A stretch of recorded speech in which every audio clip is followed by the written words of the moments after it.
Hi, folks. My name is Jan. I'm with the Gaia and Fairy Congress, and we have a treat for you. Every third Saturday of the month, we have a workshop, and then this kind of follows into the category of how do we communicate and co-create with the spirits of nature. So it touches on animism, shamanism, fairy folklore, Celtic fairy traditions, Sasquatches, dragons, etc.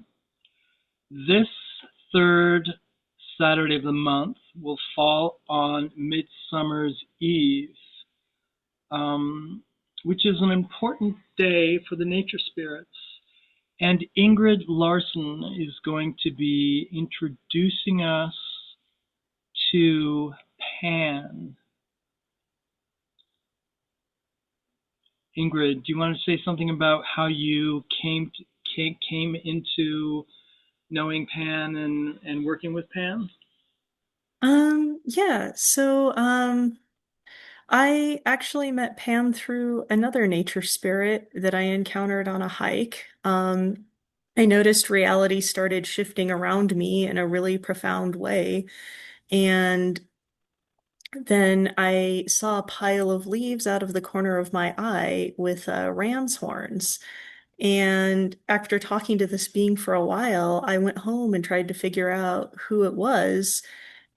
And that's when I started learning that nature spirits tend to kind of flow through each other and take on a lot of different forms. And this being was not Pan, but also Pan has a lot of this being's energy. And that's when I first started talking to Pan. And I found him to be a really playful presence in my life and an excellent, companion on road trips. He always has very silly solutions for things. And um,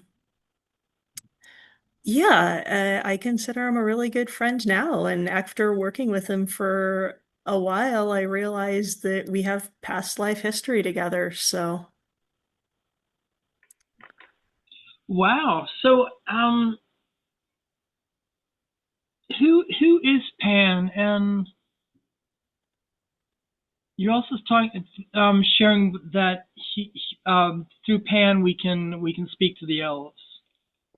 um, they're all connected, but when I asked which beings wanted to participate on Midsummer, Pan came through and I started asking around for other beings, and then the wood elves popped up. So, and there is a lot of play there. When I've journeyed with Pan, a lot of other beings show up. So I think those are the two that really want to play with us this time. Sweet. So you said that Pan had given you some. Were they like descriptions of who he was, or you're writing a book? Yes, I'm sorry. Writing a book about my experiences with nature spirits and talking to animals and going through, vortexes and energetically charged places. And uh, I can read a little bit from that. Um, so, I mean, part of my experience with Pan is looking through his eyes is like looking through a window into wild nature and experiencing it looking back at you. Um, so he gave me three experiences for the book, and I can read a couple of them.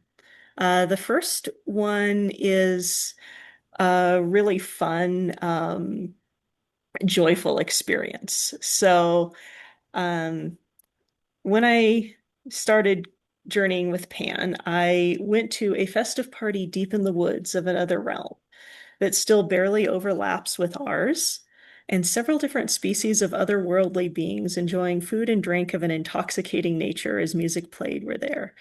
Dancing and merriment abounds. Pan lovingly sways through the festivities, playing his flute. There are many different types of playful expressions and offerings being lovingly held in this container.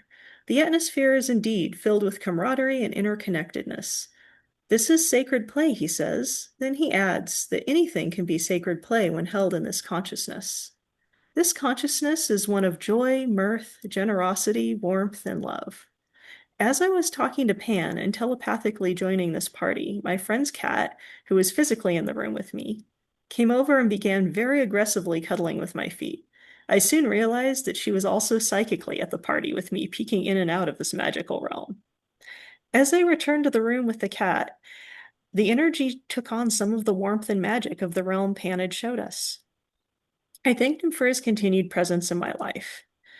I am always in awe of the beautiful nature beings that surround us. I love journeying with animals that I know, but I often don't remember to invite them. And this is another experience he gave me to just kind of show another aspect of his being. So, in this experience, he takes on the form of the Green Man. And one thing he has told me, and so have several other nature spirits, is they're not really as separate as we perceive species to be. Their energy kind of flows through each other. So while Pan and the Green Man are two different energies in a sense, sometimes they can take the form of each other and kind of flow together too. So in this experience, it feels as if Pan is wearing a mask, but it is also an aspect of his essence. His head swivels from side to side, and looking out through his eyes feels like looking through the eyes of the wild spirit of nature, hiding deep within the most pristine, untouched regions while simultaneously looking back at yourself as primordial nature herself. This primordial essence underlies all of nature, no matter how altered it is. This is the nature that exists within every living being. Pan pauses for a moment, sharing his appreciation for this experience. Ingrid, that's beautiful and Thank you. very. I like this. I like this. So, folks, it's the workshop will be on Zoom, June 20th, 10 to 11:30 a.m. Pacific time. In the description, the YouTube description, I'll put all the here's how you get tickets and more